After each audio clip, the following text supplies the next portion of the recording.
In Vladivostok, Russia's far eastern port city, North Korean leader Kim Jong-un arrived on Saturday. During his visit, he was shown nuclear-capable bombers, which has raised concerns in Western countries about the potential for an arms alliance that could support Russian President Vladimir Putin's actions in Ukraine.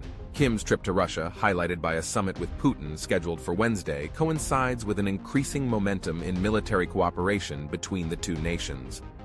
This cooperation could potentially involve North Korea seeking Russian technologies to enhance its military nuclear program, in exchange for providing Russia with much-needed munitions. While in Vladivostok, Kim was expected to visit Russian naval ships from the Pacific Fleet, possibly indicating his objectives in this collaboration. He had previously visited a factory producing advanced Russian warplanes. Kim has recently emphasized the need to bolster his navy to counter the advanced naval capabilities of the United States, particularly as the U.S. has been expanding its joint military exercises with South Korea to counter the growing threat from North Korea. Analysts speculate that Kim's focus on naval strength might be driven by ambitions to acquire advanced technologies for ballistic missile submarines, nuclear-propelled submarines, and possibly initiate joint naval exercises between Russia and North Korea. Oleg Kozhemyako, the governor of Russia's Primorsky region, announced Kim's arrival in the city of Artyom, approximately 40 kilometers northeast of Vladivostok. Kim was seen arriving by train and being welcomed by children presenting flowers.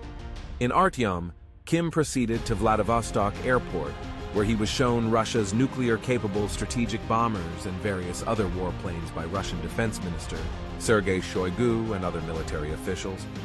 Shoigu also presented Kim with Russia's latest missile, the hypersonic Kinzhal, which is carried by the MiG-31 fighter jet. Following his meeting with Putin at Russia's main spaceport, where Kim expressed his desire for Russian assistance in acquiring space-based reconnaissance assets and missile technologies, Kim visited a plant in the far eastern city of Komsomolsk-on-Amur, where Russia's Su-57 fighter jets are produced. Experts suggest that potential military cooperation between the two nations could involve efforts to modernize North Korea's outdated air force, which still relies on warplanes from the Soviet Union era. Kim's plans to inspect Russian naval ships in Vladivostok could provide further insight into the nature of his collaboration with Russia, possibly involving munition supplies in exchange for support as Putin's invasion of Ukraine continues as a drawn-out war.